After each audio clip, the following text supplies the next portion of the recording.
most undesirable is the kindred spirit. So let's welcome Vivian.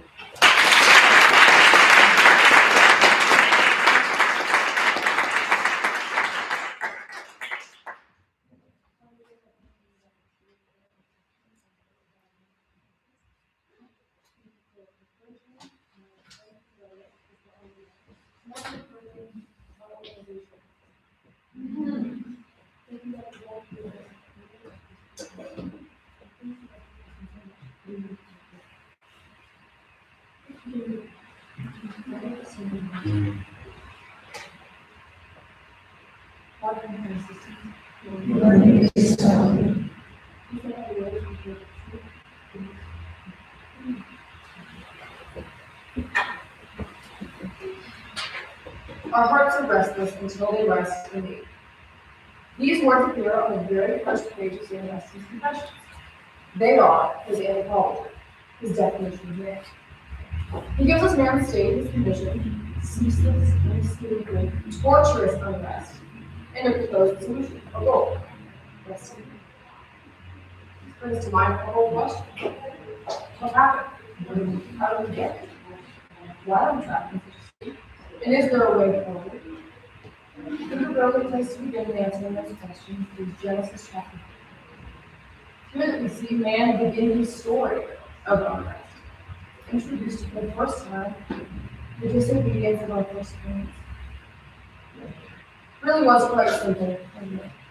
Just don't eat that one fruit. I don't know who's always taking each other. Scripture tells us that she took some of its fruit and ate it. And she also gave him to her husband, who was with her, and he ate it.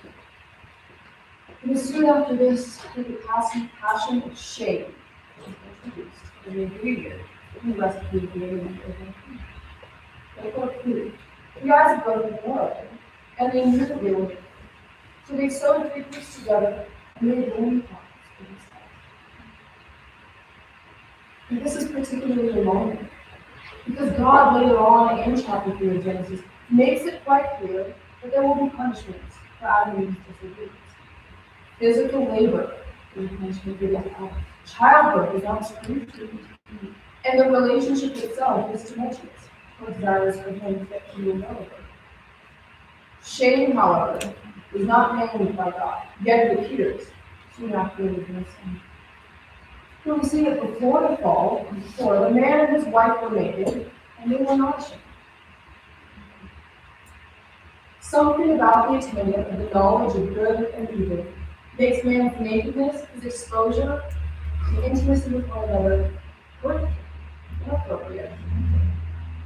Man desires to cover himself. It's soon after this moment that Adam and Eve are found out. They throw each other under the bus. They blame the serpent, who tempted them, and are ultimately expelled from Eden, losing the rights of paradise and perfect communion with one another. Cast out from a garden, welcome to life itself, arid of sin and nature, and expelled into the desert. These environment hostile to life itself. They are thrown into unrest. It appears this single moment under a single fruit tree really did ruin everything. Years later, life comes in. Under a fruit tree of his own, St. Augustine wrestles with his very conditions of reality and with the torturous nature of shame. We will meet him for the first time in book 8, the climactic chapter of his Confessions. At this point in his life, his entire young adulthood has been a ceaseless, wandering, unrestful darkness. He wanders from lover to lover, philosophy to philosophy, and he cannot find a lover. So he throws himself under a fruit tree in despair. He tells us, quote, "Thus I was sick at heart and in torment, accusing myself with a new intensity of bitterness, twisting and turning in my chain in the hope that it might be utterly broken. For what held me was so small a thing, but it still held me. And you stood in the secret places of my soul, O Lord, and in the harshness of your mercy, redoubling the scourges of fear and shame, lest I should give way again. It is simply too much, yet he pushes on. You see in quote 6, when my most searching scrutiny had drawn up the wireless of the secret depths of my soul and heaped it in my heart's sight, a mighty storm rose in me, bringing a mighty rain of tears. It says in quote 7, I flung myself down somehow under a certain fig tree, and no longer tried to check my tears, which poured forth from my eyes like a flood, an acceptable sacrifice to thee. If this is not unrest, I don't know what is. But what should grab our attention in this passage is the use of the word scourge to describe the passion of shame. Not only is it a scourge in the hand of God, it's one that drives Augustine from complacency in his vices to true rest in virtue. This seems utterly contrary to the shame in which we saw in Eden, one that drives man into fear, hiding, and isolation. Is it both? What is shame? Is it the damning inheritance of our first parents, a nasty consequence of a fallen nature, one that seeks to isolate us from God and ourselves, or is it a salvific scourge, a tool of God, driving us from unrest into faith? Well, the answer to this question, like most, lies within Augustine. In order to answer it, we'll be backing up through his life, looking at book 7 of the Confessions, the previous one, the one which we see him briefly in the picture. Now, book 7 can only properly be described as an intellectual murder mystery. It is Augustine tortuously searching for answers, certainty, rest in God. And it is the difficulties of book 7 which stop him from truly experiencing shame as a salvific scourge and limit shame to the realm of the damning inheritance. For these two things appear in book 7, holding Augustine back: Manichaeism and his own difficulty in imagining what it means to be immaterial. Let's see it first. Augustine is captured by Manichaeism. This is a philosophy popular at the time to which Augustine subscribed for all of his adult life. Quote 8 tells us that good and evil, spirit and matter, are two opposite, independent, and more or less equal forces in constant conflict with each other. Now, what, you may ask, does this have to do with shame? Well, this philosophy fractures both Augustine's understanding of God and of himself. It puts each one in conflict with itself. Let's look at point 9. The body is thus deemed to be evil in Manichaean thought because it is matter fighting against the soul. Human beings, therefore, are not ultimately responsible for their own actions, since it is a darkness or a separate evil will in them, rather than their own will, that causes them to do evil. Our definition of shame has two parts. It is the awareness of one's own insufficiency under the eyes of the divine. Now, this philosophy and this conception of self-poison is the first group of Augustine. Augustine is not a unified self. He is not responsible for his own will. It is a darkness or a separate thing inside him causing him to sin. Thus, awareness of his own insufficiency is utterly directionless. Shame is impotent. We see further how his difficulty with immateriality struggles with shame. Quote 10, whatever I tried to see as not in space seemed to me to be nothing, absolutely nothing, not even a void. It is Augustine's bodily part, while not evil according to Manichaeism, causing difficulty for him. He cannot see what it means to be immaterial, yet real. Now, this complicates Augustine's understanding of God, because God's immateriality under Manichaeism is the exact same kind of immateriality as the human soul. Does this have to do with shame? Well, if the pure human soul is corrupted by the body, thus causing insufficiencies, sins, temptations, a need for saving, God ought to come to its rescue. But God is corrupted because he's made of one and the same stuff as the human soul. But nothing is to stop God from coming to the soul's rescue, yet being corrupted by matter. So both parts of shame are truly made impotent. Augustine tells us, 11, my heart cried out passionately against all my imaginings. He is truly at unease with himself. The heart which he declared to be at unrest in the first place, his anthropology, is the very thing which beats against his own imagination, unable to reconcile an incorruptible God and immaterial that could save them.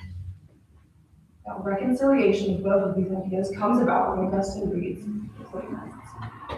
They bring to the table Neoplatonism, quote 15, is a modern term for the dominant philosophical tradition that flourished in the 3rd and 4th centuries. It is the writings of Plato and to a lesser extent Aristotle, both physics and metaphysics. Why, you may ask, does this help him reconcile God, the self, and shame? Because it recognizes form and matter, the corruptible and the incorruptible, materiality and immaterial. Augustine tells us, quote 12, that in them I found, though not in very words, yet the thing itself, and proved by all sorts of reasons, that in the beginning was the Word. And the Word was with God, and the Word was God. The Word, God, was born not of the flesh, nor of blood, nor of the will of man, nor of the will of the flesh, but of God. Through exploration of the theological, Augustine comes to reconcile the philosophical, and vice versa. Under these poisoned conceptions, the self is not responsible for its insufficiencies, nor in need of saving, and God is not the kind of thing that could save it if he wanted to. Further down, Augustine explains, my mind was in search of such images as the forms of my eye was accustomed to see, and I did not yet realize that the mental act by which I formed these images was not itself the image. How can something be immaterial if real? But Neoplatonism solves this problem.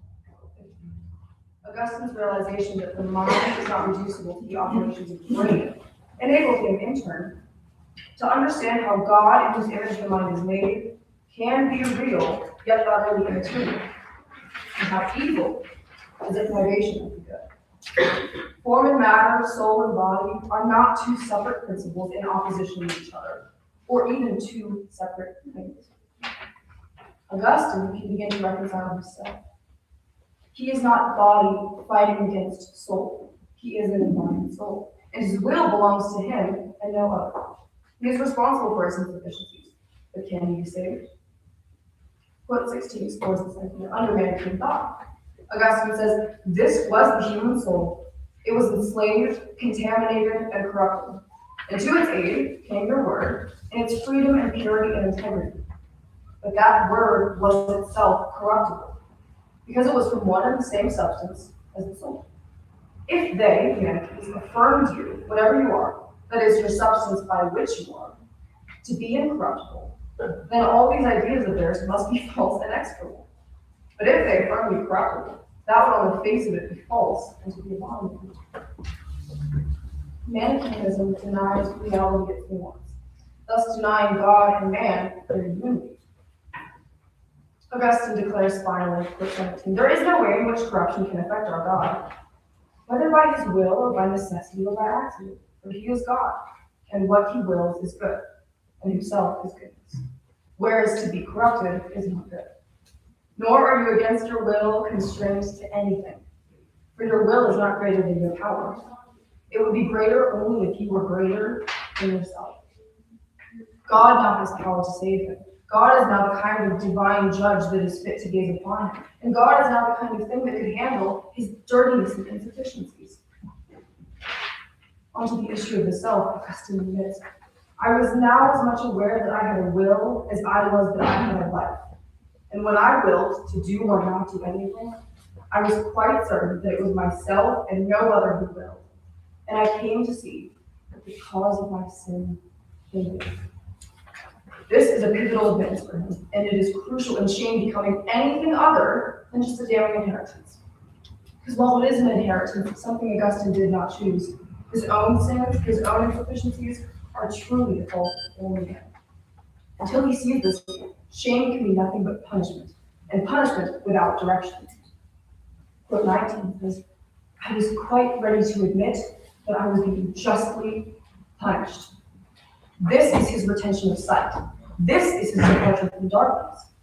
Shame is no longer the invention of a cruel God who simply wishes us to suffer. It is something placed inside man by a God who wishes to give him a route back to him and to paradise or rest. With these reconciliations of God and the self in mind, let us return to Book 8, to the moment in which Augustine breaks down and weeps violently and cathartically under his fig tree. In quote 20, Augustine describes his torment, his feverish agony. I kept saying to myself, let it be now, let it be now. And by the mere words, I had begun to move towards the resolution. I almost made it, yet I did not quite make it. But I did not fall back to my original state. As it were, stood firm to get my breath. I still shrank from dying unto death and living unto life. Augustine's entire life has been one characterized by tumultuous, feverish, inescapable unrest. In this moment, he finally has the tools at his disposal to escape it and return to Eden and to God. He is held back by the seductive voices of his sins, his vanities, and the lovers of his past. They sit at his back, whispering, pulling, wishing to fall backwards. But something pushes him forward. The scourge of shame. He tells us, 21, thus I was sick at torment, sick at heart and in torment, accusing myself with a new intensity of bitterness, twisting and turning in my chain in the hope that it might be utterly broken. For what held me was so small a thing, but it still held me. And you stood in the secret places of my soul, O Lord, in the harshness of your mercy, redoubling the scourges of fear and shame, lest I should give way again. To redouble a scourge of fear is to take man's awareness of his own insufficiency and use it as a whip against him double. This is crucial in our understanding because after reconciled conceptions of God himself, shame does not become less painful than it was for It is designed to be painful because God wishes more for the human soul than complacency in sins, vanities, and dust. Augustine tells us this was the controversy raging in my heart, a controversy about myself, against myself. It is too much, and finally he breaks, being forced to look upon his own vileness. When my most searching scrutiny had drawn up the vileness of the secret depths of my soul, and heaped it in my heart sight, a mighty storm arose in me, bringing a mighty rain. The very climax of the Confessions is the very next one. 24. I flung myself down somehow under a certain fig tree, and no longer tried to check my tears, which poured forth from my eyes like blood, an acceptable sacrifice. Shame has accomplished everything that it could be possible for man and for Augustine. We've done it. We've reconciled conceptions of God and himself. Shame has acted as the salvific scourge for Augustine. And now we can all trod down the Augustinian path. Finally, we can all bask in the perpetual whipping of true shame. Are we not satisfied with such an ending? We feel that there should be more. Precisely because shame is a crucial ingredient in the recipe of humanity. It's an unavoidable clause in the contract of being a human person, but it's not the story of humanity, nor is it the story of the Confessions. The story of humanity and of the Confessions is unrest and a desire for rest. Shame is a constant. Shame is alive in man, regardless, and shame is constantly and simultaneously both damning inheritance and salvific scourge. Man's approach to it, man's response to it does not transform shame, nor does it transform the self, but it allows shame to act in the fullness of everything that it is. It opens man to being receptive to the scourge, where God can use anything, even the creeping voices of shame. Part of the title of this formation is called Reversal of Edenic Transgression. Precisely what that means is what we will explore next. Shame is not the beginning or the end, but it is part of the journey. The journey of unrest into rest. The events that follow for St. Augustine mirror and reverse the events of the Edenic transgression. We see that Adam and Eve's response to shame, to the awareness of their own insufficiencies, is one of hiding, fear, isolation, whereas Augustine's response to the awareness of his own insufficiencies is to open himself, to surrender himself, to make a fearless moral inventory of himself. Not only does this reclaim something and move man closer towards rest, peace in God, but it is a reversal of Edenic transgression. Let us examine these parallels, these mirror moments. For there are three relationships in Eden that are fractured by Adam and Eve's response to their shame. Relationship with the self, relationship with others, and a relationship with God.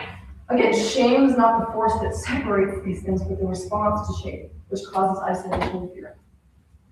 Just as shame, for Augustine, could not be the force that unifies him with God until he was amply prepared, armed with conceptions of God and the self that were true, so that shame could have motion. In Eden, after Adam and Eve's eyes were opened, what is their first act? Cover themselves. Because to be aware that you are in some way insufficient is indeed very frightening. Covering oneself and his nakedness is natural. It is intrinsic. It does make sense. But they do it out of fear and use fig leaves. Conversely, in the Confessions, Augustine hears the sourceless voice of a child while still weeping in the fig tree, commanding him to tolle et lege, take and reap. Augustine tells us, quote 25, damming back the flood of my tears, I arose, interpreting the incident as quite certainly a divine command to open my book of scripture and read the passage at which I should open. Quote 26 is the passage at which he should open. Not in rioting and drunkenness, not in chambering and impurities, not in contention and envy, but put ye on the Lord Jesus Christ, and make not provision for the flesh and its concupiscences. Adam and Eve clothed themselves, yes, originating in fear, originating in shame, which causes fear, which wants to cover. Augustine's experience with shame is also fearful, and it does cause him to clothe himself, but not out of fear with fig leaves, but with Christ out of surrender. This is indicative of the fact that shame does not transform the self. Experiencing shame does not turn you into the kind of thing that is no longer insufficient. Your nakedness is still unfitting for the gaze of others and God. You ought to cover yourself, but not out of fear, and of openness with Christ himself. The second relationship fractured in Eden is that between man and woman. Man and other creatures, his companions. But when Adam and Eve are drowned out by God, what do? They blame each other, throwing the other under the bus. Claiming that the very fact that I had a companion is what led me to disobedience in the first place. Augustine tells us, however, that, quote 27, we went into my mother and told her, to her great joy, we related how we had God. She was filled with trial and resignation. So as a wedge is driven between Adam and Eve, Augustine runs inside to his mother, telling her of the peace that he has found. He tells God, thus you changed her mourning into joy. God, taking in hand the damning inheritance of shame, whipping Augustine with it painfully, is what drives Augustine to reconcile his relationship with himself and his mother. The third relationship fractured between God and man. For in Eden, we are presented with a man and woman cast out of their parents. They lose access to parry the sword of Christ. The flaming sword in the hand of an angel guards them from every danger. This is the state into which Augustine is born. And we must come back from it. We must reverse that Edenic transgression. Book 9, the following chapter, opens with Augustine praising and thanking God for his reformation of Christ. And he tells us, speaking to God, quote 29, I talked with you as friends talk. Something has indeed been unified, rectified, and healed. The singular and unified narrative of the Edenic account and of the Confessions is bookended by unrest and rest. We're presented with first parents who had the pleasure of walking with God in the cool hours of the day in his garden, which he made for them, with a disobedience for a long self-awareness. And that produced fear and hiding. Humanity is now separated, isolated, fearful and shame. St. Augustine is born into not only inheritances of sin and of death, but of shame. It is unavoidable. He is reconciled with conceptions of God, himself, allowing shame to act as more than simply a damning inheritance, creeping voices in the dead of night that tell him he is not worth saving, nor guilty for the fact that he needs it. Shame has been more. It has driven me into the arms of God, no less painfully, for we must weep. But we must not also violence. Allow ourselves to be clothed not in fig leaves out of fear, but in Christ our surrender. We must allow others to gaze upon us, see how ugly we are, yet how savable we are. For what else is shame? I'm ugly yet savable. And we must approach God with a grateful, triumphant, and humble heart, hoping to simply talk with him as friends talk. For our hearts are restless until they rest in God.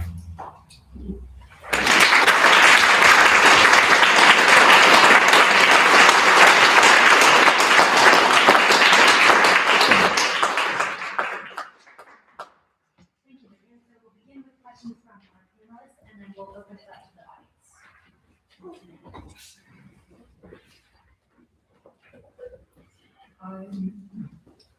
Now that you mention it, I'm confused about what shame is. And I'm confused in part by the image of that and you hiding yourself. Because in that instance, it seems like they're covering the response, but they're not covering what they did. They're covering something which seems to be good. In fact, their bodies are starting to change in that way. So it's like they're hiding something that's good. Whereas it seems like normally it's shame, like in Augustine's case, he's trying to hide his wickedness. Are those both? Is that shame in both cases? Like hide something good about myself? Yes, perhaps insufficiency is the wrong word, and perhaps the one would be reality. It's the desire to hide the reality of what we are. Because what we are is in some way separated from the flesh and quite confusing, the body and the soul. That's why many came thought was so attracted to Augustine, because it seems to offer an answer, saying that they are in battle with each other and corrupting each other. But I believe that naked people mean many things. And exposure doesn't have to imply that what is being exposed is ruined in some way. So for Adam and Eve, I think that original sin opening up knowledge of good and evil in some way granted them more knowledge of the kind of things they are. So perhaps in one aspect they were trying to cover their own sins, but it's very interesting that they also just covered themselves from the other's gaze, right? As if to say in some way, don't look at me. I don't want you to look at me. I'm not fit to be looked at. And to my mind, that is very much shame, because there's really no other reason for them to hide themselves from one another other than believing that they are unfit to be looked at. And whether or not that's due to the sins they just committed or to the kind of thing they are, I believe shame it is a very naturally rooted desire to cover itself. Yeah. Why did it come? I mean, what I was imagining, am I wrong? I was imagining they're covering their private parts. Not that they're hiding so that they can't see each other at all. Yeah. So what's the connection between that offense and why? I mean, why do they come close? Yeah, the emphasis on like the most intimate and personal parts of oneself being covered, I think is very important, because that's a very physical description of wanting to cover oneself, or deeming certain parts of oneself unfit to be viewed by another. Whereas Augustine sees his own sins like that. He doesn't want to be looked at by his own heart, which is why his search and scrutiny and drawing up from his heart side of the is so important. He's not in a relationship with his mother, and he's not able to allow God to look at him. And as for why Adam and Eve desired to cover themselves after the transgression of original sin, I think the gaining of the knowledge of good and evil simply opened their eyes to what they were, which is the body instead of the soul. And why exactly that bred shame?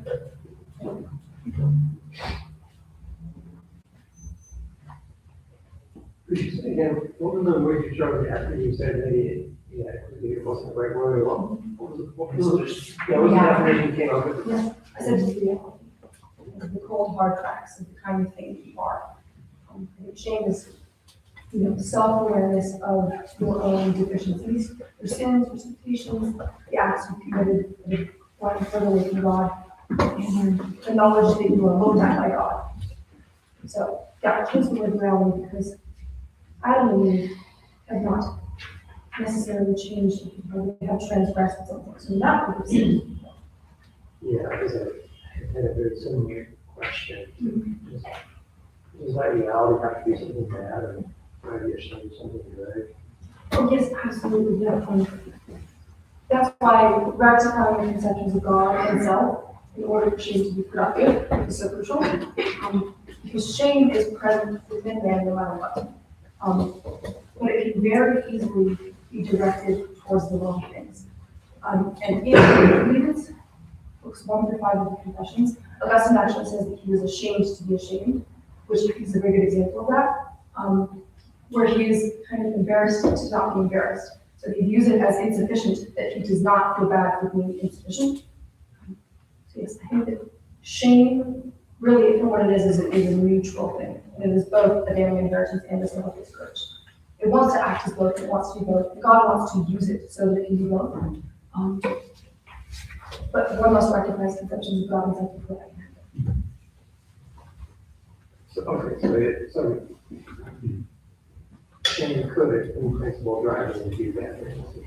That's the downside of the just described. Yes, exactly. That's why it's such a danger. And that also is why it's such a danger to believe that shame is the entire story. So focusing solely on shame out of view to motion from unrest into rest becomes kind of self-indulgent or destructive.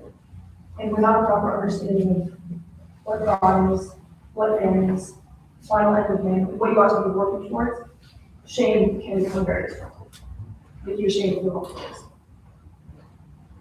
Would you be willing to get into thoughts on what Aristotle moved from the Hermite ethics? And he says that shame is property of people and not other people.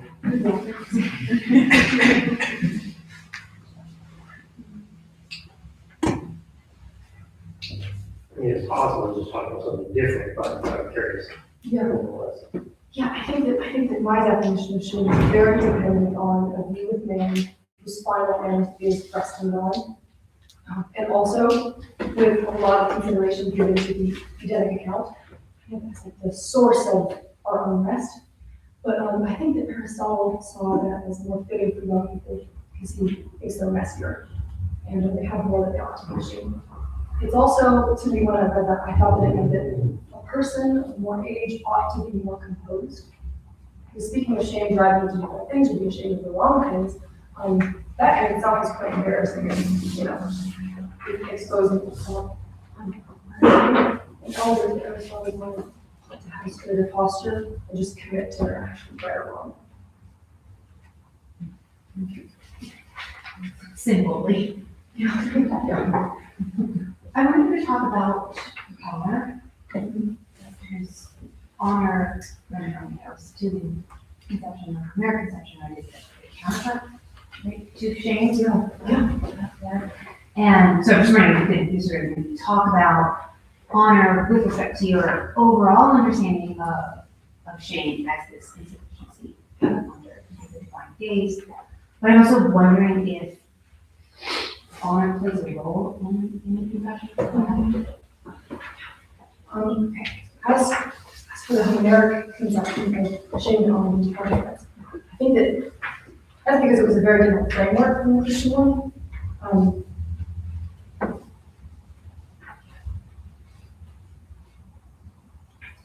Honor is something to be earned, and one, performs feats of valiance and courage, and then have honor. And they're responsible for that, and it's kind of a badge that they can wear. Whereas to admit shame is to actively move away from that honor, and honor is kind of the biggest and greatest thing that you can achieve. So shame in the Homeric sense could only ever be destructive to the end of honor. Because a man who admits of insufficiencies and is in need of saving is not a hero. I think the honor for Augustine is something that he would ascribe only to God. And I think that what it means to put on Christ is to kind of acknowledge that any honor we may receive from accomplishments really belongs to Christ. So in that way, I think it's kind of inverted because this framework is too different. Could you say more about the inversion? Oh, yes, the inversions for the Homeric hero, his goal is to be honored by the people and by the gods. To admit that he has insufficiencies and that he would save them, so to be ashamed, is to move away from honor, his own accomplishments and his own recognition of the gods. The Homeric hero does not surrender to anyone else's power in order to gain honor. He might collaborate with others, but it is his honor. The Christian hero, right, puts on Christ. So he actively surrenders to a higher power in order to partake in the honor of Christ. And shame grounds him more in reality, more in the reality of what he is. He can therefore have a more grounded view of himself, which is something that needs Christ in the first place, and move closer to his goal, which is unity and rest with God. I don't know if you remember this moment in the page. Augustine shares the story of Victorinus, who is a professor of rhetoric, and he has this sort of period where he's a secret Christian and then a period where he publicly declares his Christian. And the story leads Augustine to think, why do we rejoice more when there's this kind of dramatic move from sin to perfection, wholeness? Why is it a transformation, they say, to us? There's more when someone famous or important becomes a Christian. And the answer we can just come on is because when it's a famous person or it's a really dramatic news story, what we are seeing more of is God's honor. Is more displayed of God's honor because he beat the devil. And For that person. Yeah, for that person.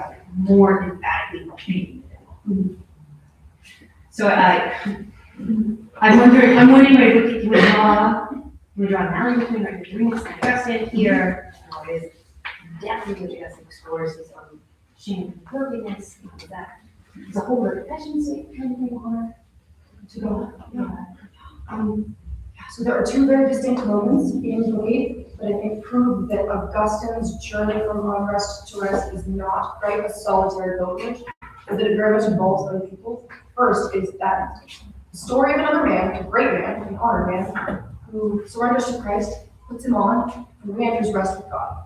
That impresses Augustine, it moves him deeply. He wants to partake in that. The second moment is right before his violent leaping under the fig tree. It's nestled right in the text that we were exploring when we get to it. Continence herself appears to Augustine, urging forward, and he has a vision of the communion of saints, which also deeply moves him. So in that moment of terror and tension, a vision of the holy men and women who also found God appears before Augustine, urging him forward. Which I think points to the second relationship that was fractured of the Edenic response to shame and then to private confession, relationships between man and man and woman. Because to admit shame or to embrace shame means to say, I'm ugly but savable. I'm ugly but savable, God can save me. You have to let yourself be seen by other people. So to see other people truly for how ugly they are and how savable they are is part of the process of perfect. Is that? Yeah. What is it? How does that go together? So honor is, I think that, so for the Christian hero as opposed to the Homeric one, to surrender himself to God and partake in God's honor. To view other people surrendering themselves to God, in turn, would honor God and increase the desire to partake in that honor. So it would increase the desire to find that rest and that reconciliation. Yeah. Thank you. All right, Lynn, we'll open that now. You can call it. Thank you so much for your relation. I just got a quick question about kind of the understanding of the relationship between pride and shame. We see a lot in our culture that we have Pride Month, and pride is this sort of antithesis to shame. It's a way for people who are ashamed about who they think they are as a way to like escape that sort of thing. Yeah. So do you think pride is the opposite of shame, or is it more like a certainty, like the general said, where like pride is the source of shame? So Yes. Pride is the antithesis of humility. Because humility is to see yourself as God sees you, which is the truest way to see yourself. And pride is to either make lower or higher certain parts of yourself, which is to stray from God's vision of what you are and who you are. Right? I wouldn't place shame as an antithesis to either one of them, right? Because it has that dual nature as both a damning inheritance and a self discouragement. So I think that being trapped by pride would hinder shame. And it would limit shame to only ever being a damning inheritance, a punishment without direction. You get ashamed of the wrong things, for example. That's taking pride in certain aspects of yourself that are sinful. You're ashamed of the wrong things. You're Augustine, books 1 through 5. Ashamed to be ashamed. I think that entering into true humility seems to be like another way to say rectifying the conceptions of God himself, allowing shame to become the self discouraged, opening yourself up to that. Does that make sense? Yeah. Could you say something about the relationship between humility and shame? And also, the chaser question, is shame a virtue?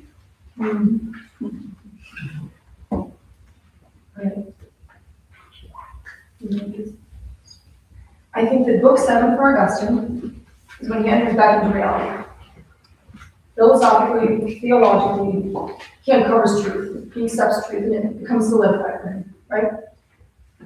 If humility is to see yourself as God sees you, that is to be more corresponding with reality, right? Which gives shame the opportunity to act as the sin of discouraged and be a punishment with direction. So I think that humility and rectifying the conceptions of God himself are two terms for a very similar thing, is bringing yourself back down to earth, seeing that God is incorruptible, wanting to save you, can handle your insufficiencies, and that you are responsible for those insufficiencies. Is shame a virtue? In certain senses, no. I think in the sense that it is just a constant passion alive in every human person. It can be twisted and destructive based on your disposition, or it can be kind of directed and productive, also based on your disposition. Makes me want to say that it is not a virtue, right? Because to simply be shameful is not praiseworthy. Although when we say that someone is shameless, that's advice, right? Maybe not because they ought to be shameful and shamefulness is a virtue, but because they are ignoring an integral part of themselves. Does that make sense? Yeah, thank you so much, Vivian. I'm wondering, it seems like you're saying that shame helps ground us in our dignity because we get our dignity from Christ. And I'm wondering, are we supposed to like enlighten others of their shame, right? Because we usually think of it as something that we don't want others to be ashamed of themselves, right? We want to help people not be ashamed of themselves. But isn't it if it's something that's supposed to ground us in our dignity in a way like I just went to Michael Barrow's oration. He said that masculinity is supposed to protect dignity. So does that mean also like enlightening people of their shame so that they can become more grounded in dignity? Does that make sense? Yes. I think that although shame might not be a virtue, I see it as a gift. Right? And I think that it's almost a way back. It is a crucial tool in the motion from unrest back to rest, especially for St. Augustine. So should we enlighten other people as to why they should be ashamed? Yes. Because you ought to be ashamed of very specific things. You're not ashamed of other very specific things. Right? And that is very grounded in reality, and that is very grounded in humility. And until you face the things that you ought to be ashamed of, and surrender them to Christ. Like, shame can only ever be destructive. So it's not that you ought to be ashamed, but you ought to be ashamed of these very specific things that are under your control. You should give them to God. Yeah. So I was wondering, how would you view shame in secular society? Because it seems that we only see extremes of either a shameless society where there's no role for shame, or the opposite, where like parents are increasingly shaming their children or whatnot, depending on culture and place. So whereas Augustine kind of realizes that shame is separating himself from God through his own will, how would a secular person use shame to their advantage to find a benefit? Is that possible? Or is it a sense that if you're not religious, you can't, well, obviously you don't have that same grace, right? But is there a way to productively use shame, or teach about shame, in that sense? You're asking if someone who didn't necessarily believe in a real and loving God could still find a productive shame. Yeah. Yes, I think so, because the most common understanding of shame is mostly discomfort, okay? Why? Because you're aware of your own insufficiencies. That requires no God. That's the first step. Now, if you didn't believe in a very loving God, I believe that shame, if you're really thinking about it, is also the feeling of being watched. Okay? Be ashamed of an empty room. There's an audience. So for a more secular mindset, the audience could perhaps the other people would be more destructive. Perhaps just some divine entity in general. It's not necessarily a Christian. Right? And I think that this might be oversimplifying, but I think that exploring the truth of what God is and what man is, right, very just closely related to exploring the truth of what reality is. And I think that an honest endeavor to determine whether or not man has a final end, what that might be, will lead to a God. A God that loves you, is incorruptible, right, immaterial, is capable of saving you, and that you can put on as clothing. Differences.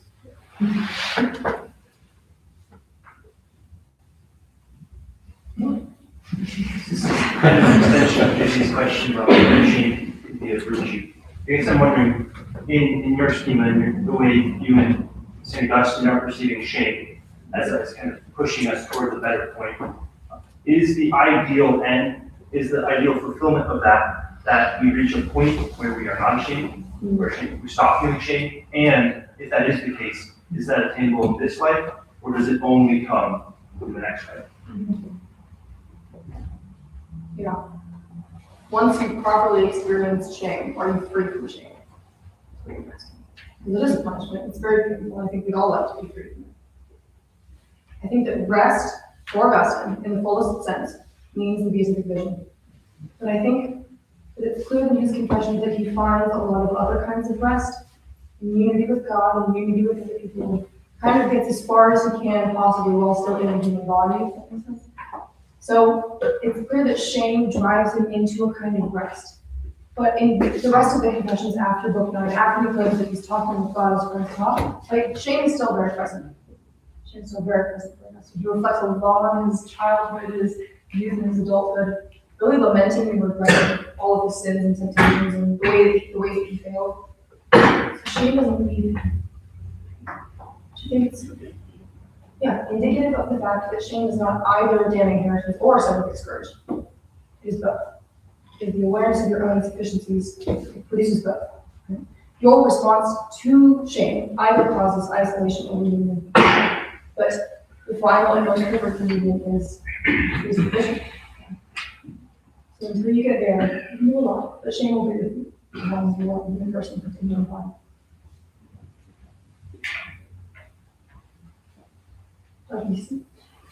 So in the course of this discourse and discussion on shame, you've used, it's intriguing to me to use another S word, surrender.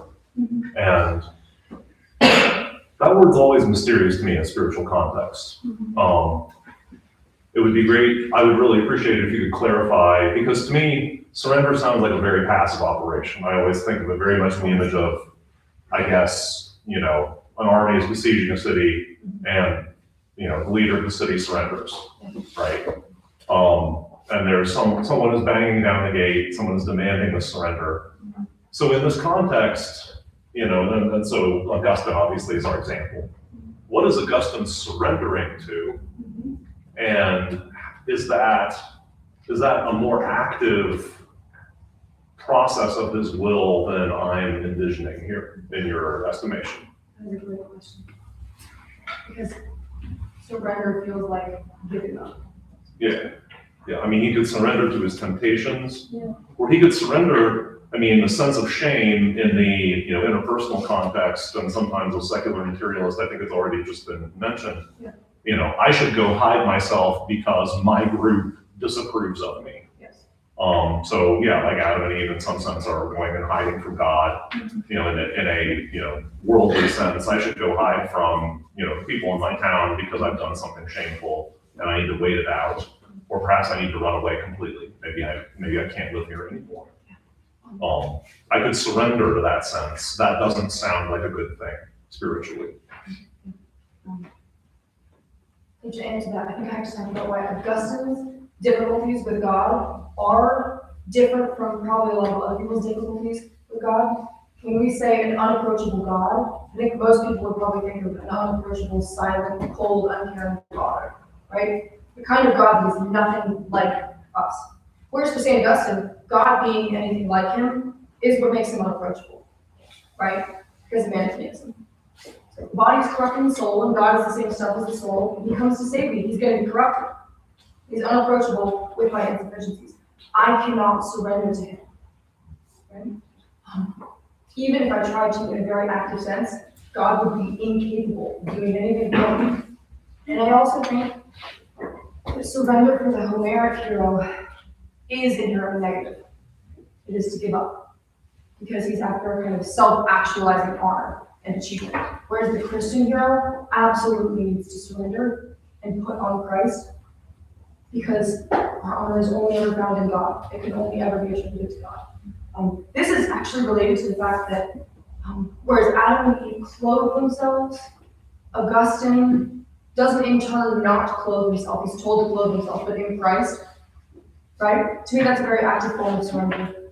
Because when we say, a parallel, a mirroring, a reversal, I think we expect Augustine to accept himself and transcend his shame and realize that he was never that insufficient, but he doesn't. Shame is still present and he does still clothe himself, but in Christ. And I think that phrase, put ye on Jesus Christ, is how Augustine would think of surrender. You surrender to a higher power, one that's capable of saving you, because you are in need of saving. And it is giving up certain things. But you need to give up those things because they were corrupting shame from ever being more than just a punishment without direction. And they were corrupting your ability to move towards rest. Does that make sense?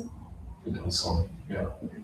Can I help you? I've been wrestling with this for at least 15 years. So this was actually, I really appreciated that answer. It gives me some more things. This is a dumb question. What exactly does it mean for shame to be a passion? Because if an awareness is something, that seems like it's an action. So how would it passion in that? You need to distinguish between a passion and kind of an action. So what is shame? What's the right word for the kind of shame is? You said it's not a virtue and it's not a vice, but it is constant. And there until you die, is what you're asking? Yeah. I haven't found the perfect word yet. Yeah. But passion to me seems like a good one because it doesn't go away when truly confronted, and it doesn't necessarily become less painful when properly applied, right? Towards rest. Passion also seems like a good word to me because it doesn't imply inherently anything negative or positive, right? And maybe we just have to call it an awareness, simply, because that also is makes it pretty easy to conceptualize. It's always there, right? It's just inherent in what it means to be human, is awareness of yourself, awareness that you are insufficient, and feeling watched by God. Does that help? That expression right there, which I think you used as the title, you are ashamed of yourself, is that redundant? That is shame intrinsically about oneself, or is there some way I can legitimately be ashamed on behalf of another? I think it's a very positive shame when it happens. How does that fit with the interpretation of shame? It doesn't realize me. Yeah. I think it's if it's an awareness of one's own insufficiencies, and the feeling of being watched by God, and that makes us fearful, and the natural instinct is to isolate ourselves and hide ourselves, because we see that so ugly and unfair as we view. when we see that mirror in another person, it's vicious. So if someone's doing something heinously embarrassing, and we kind of feel ashamed for them, isn't that just because we see our own ugliness mirrored? It induces the passion of shame, reminds us in a way that we're also capable of doing that kind of thing, and it causes literal discomfort for us. We didn't really do anything. Does that make any sense? Possibly, yeah, no, it wasn't something particular that I had in mind, that the right answer to that. Yeah. It would remind us that we are also the kind of creature that could act like that in public, you know? Are we more inclined to be ashamed on behalf of other people who are very close to us?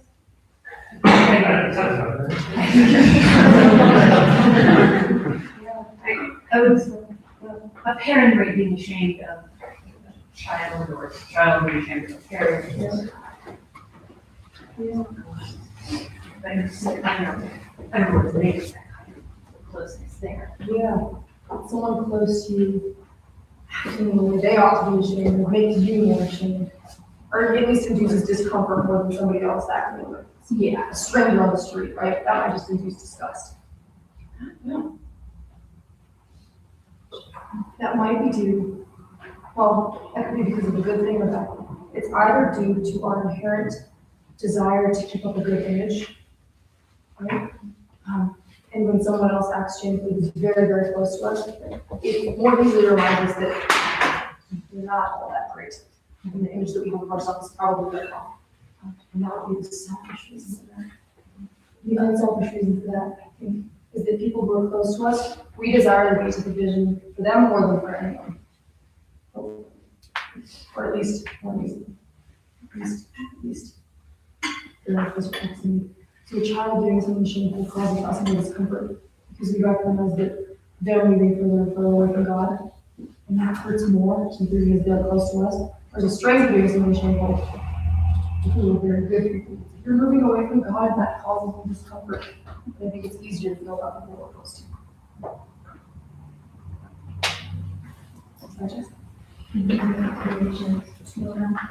What would you say about the relationship, a comparison or contrast between shame and guilt? Because I don't think those terms or those experiences are communicated, but I'm not really sure what the distinction is. I think shame and guilt are distinct. I think that shame is a constant awareness that is present in man, right? It can be harnessed for either destructive or productive ends, right? Whereas guilt, to me, seems more like a state that we're either in or not in, right? So in that way, you've either done something or not done something that makes you guilty or not guilty.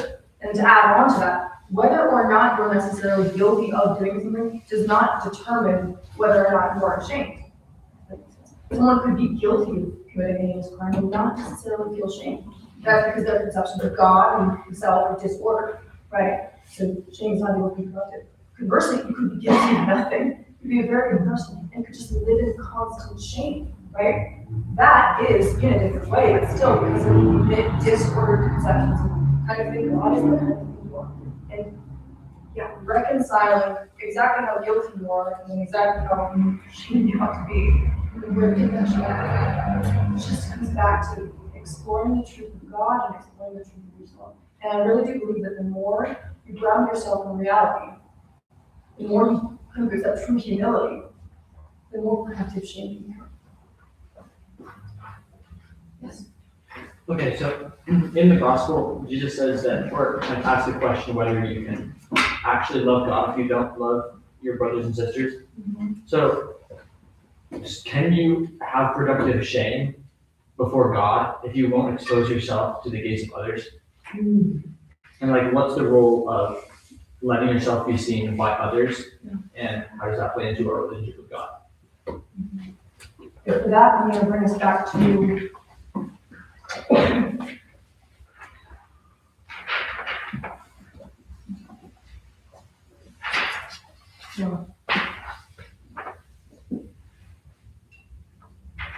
Quote 15.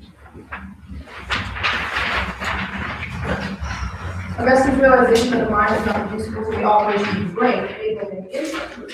to understand how God, in whom the mind is made, can reveal yet utterly immaterial, and how evil is the privation of the good. For matter, soul, and body are not two separate principles in opposition to each other, or even two separate things. Okay. So that's an instance where Augustine's clarification of understanding what the kind of thing he is literally fuels his understanding of God becoming clearer, right? Because he realizes, oh, and consciousness is not material, yet it's very real. God could be immaterial, yet real. And although there are three relationships fractured in Eden that rectified in the confessions, understanding oneself, the kind of thing you are, is essentially the same thing as me understanding the kind of thing that you are. Because we are the same creatures, right? It's an understanding of man, understanding himself. So the relationship to being seen by other people, I think, is very crucial. And I'm not sure whether or not the order of who you're seen by when experiencing shame is absolutely essential.